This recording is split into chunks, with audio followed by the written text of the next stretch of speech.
Narito ang Balitang Pinoy TV. Magandang araw sa atin lahat mga kababayan. Dito na naman tayo sa another episode ng ating vlogs. Pag-uusapan natin ngayon, ito po no, ay itong si Senate President, no? Bagong Senate President Chis Escudero, may inamin itong si Chis Escudero tungkol dito kay Mig Zubiri. Okay? Yan, malalaman nyo yan mamaya.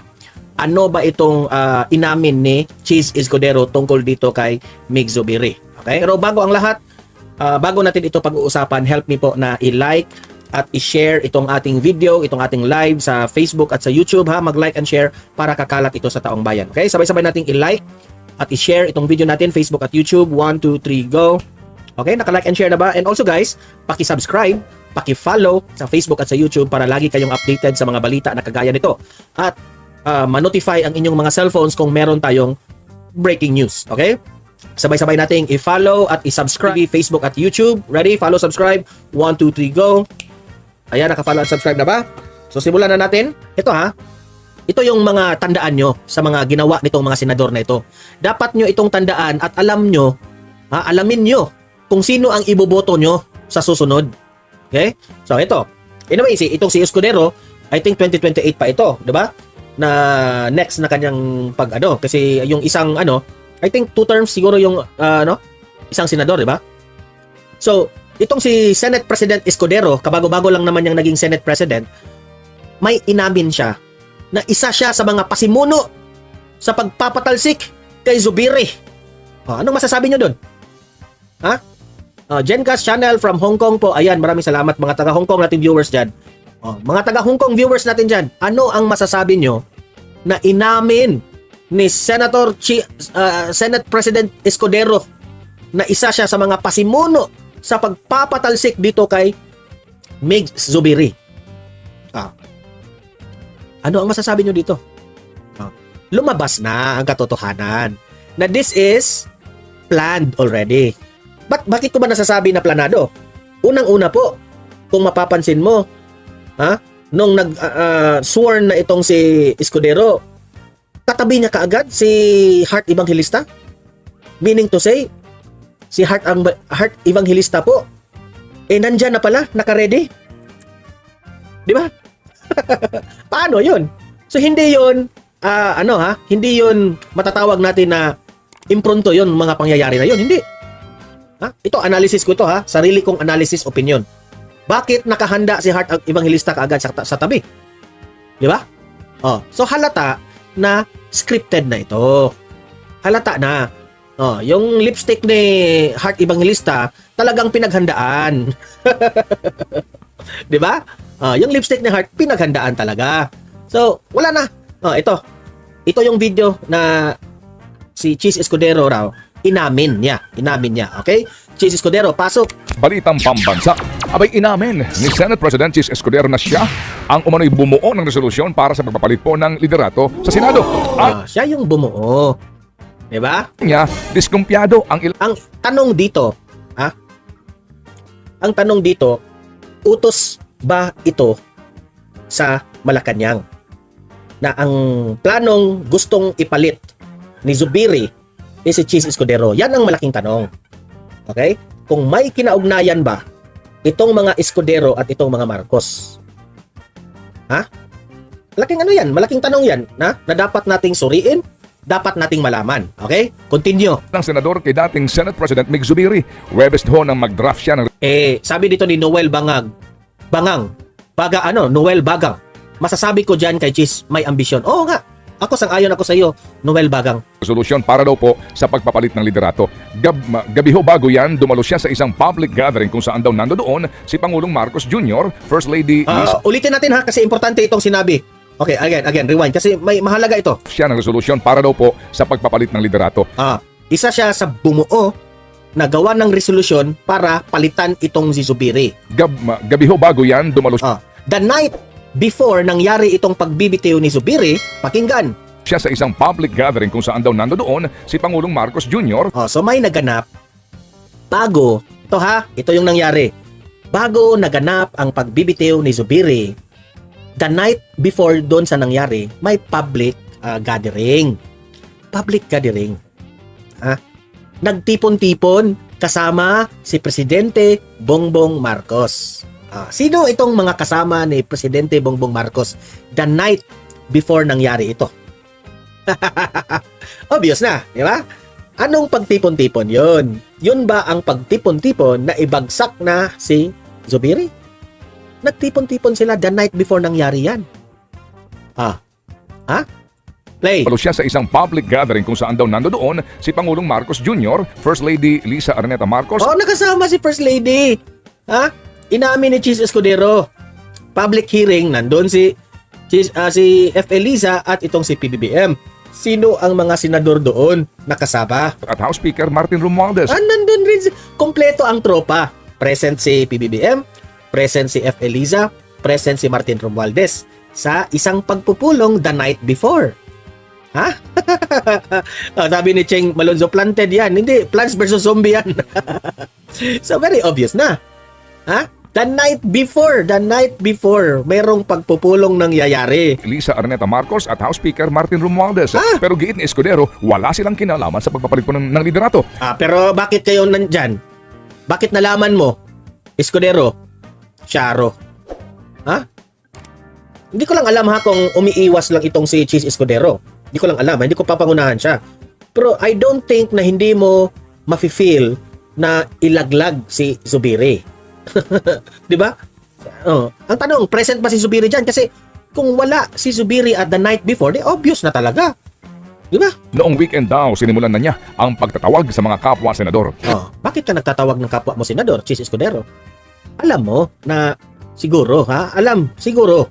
Sa analysis ko ito, alam mo siguro na papalitan na si Zubiri. Dahil inalaw ni Zubiri na patuloy yung PIDEA hearing na yan. Diba? At alam ni PBBM, alam ni First Lady Liza Araneta Marcos, alam ni Martin Romualdez na kayong dalawa ni Jinggoy Estrada ang kumukontra dito kay Jonathan Morales na matatawag nating ipinagtanggol nyo. Kung sino mang ipinagtanggol nyo, alam. Hindi ba ito ay related? Kaya ikaw ang ginawang Senate President? Nagtatanong lang po kami. Di ba? Kasi ikaw at si Jinggoy Estrada ang nangunguna na patutuhanan ang kredibilidad ni Jonathan Morales na walang kredibilidad itong taong to. At nagtatanong lang po kami, totoo ba yung mga kumakalat na pictures na kasama ninyo si James Kumar, Jinggoy Estrada at Cheese Escudero? Magtatanong lang po. Kasi parang nako-connect namin Kumakalat yung picture nyo ni James Kumar, Jinggoy Estrada, ikaw Cheese Escudero. Tapos ngayon, yung asawa ko, nanonood yung asawa ko, si Maya with H yan, asawa ko yan, hi Daddy Brad. Yung anak ko ay nanonood, hello po, nak. Brady Boo, hello po. Brad, yung anak ko, mag-hello kayo sa anak ko, nanonood ngayon. Nasa studio kasi ako nandun sila sa bahay. Okay? So magkaway-kaway din kayo sa anak ko, si Brad Stephen. Ayan, hello sa aking anak. So, ito, patuloy tayo. Ito ba ay may kinaugnayan dahil nga ikaw ay parang sinasabi nating walang kredibilidad si Jonathan Morales. Kayo yung nangunguna na gumawa ng tanong para bumaba ang kredibilidad ni Jonathan Morales. Tapos, sabi ng hindi natin alam na baka sabi ng Malacanang, si Cheese Escudero yung gawin nating Senate President. O di ba kaya'y di natin alam, inutusan ba itong si Cheese Escudero? May utos ba ito galing sa taas? Di natin alam O sige, supilin mo yung hearing na yan, tapos gagawin ka naming Senate President. Baka may ganun. Baka lang, hindi natin alam. Di ba? Hello Stephen, ayan, Catalina Dalmacion, ayun, nag-hi na sa aking anak. Ayan, Jocelyn Tuhan, new subscriber ako sa iyo, Donmar. Hello po, welcome to Donmar TV, Ma'am Jocelyn. Ayan, marami nang nag-ano sa aking anak Ang pangalan ng aking anak, si Brad Stephen. Ay, papakita ko mamaya yung aking picture ng aking anak. Nanonood sila ng aking asawa ngayon. Okay? So, tanong lang. Hello, Brad. Ayan. Cheng Manlonzo, maraming salamat po. Linggo raw niya na secure ang commitment ng 15 kasamahan niya. Imagine that one. Nakasecure po si Cheese Escudero ng 15 senador. Nakakampi sa kanya. 15. 15. So talagang talagang malaglag na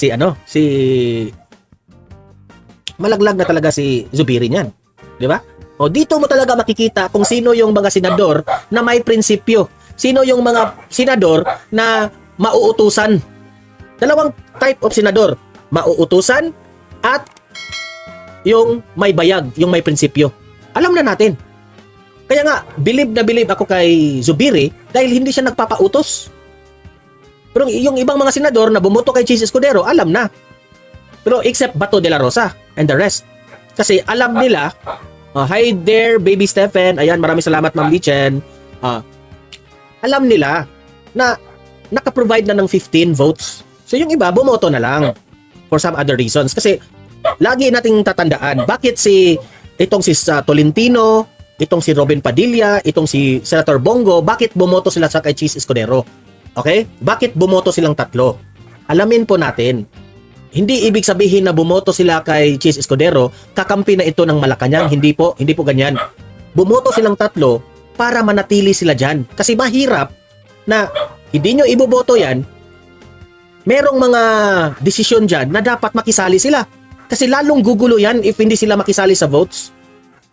Naintindihan nyo ba ako? Hindi sa lahat ng panahon na alam nyong nananalo na talaga sa voting itong si Chis Escudero, kayo na dapat kang bumoto doon kasi meron itong, di natin alam merong mga hearings dyan, merong mga bagay, mga batas na ginagawa nila na pinoprotektahan rin nila na dapat magkaisa para matuloy itong mga batas na ginagawa nila para sa taong bayan. I hope I am understood. Okay? Gagawin nila yan para matuloy-tuloy yung mga plano nila. Okay? Kaya't napilitang mag-resign na lamang sa pwesto. Sabi dito ni Ma'am Lichen, the most hated senator yung Jinggoy Unggoy na yan.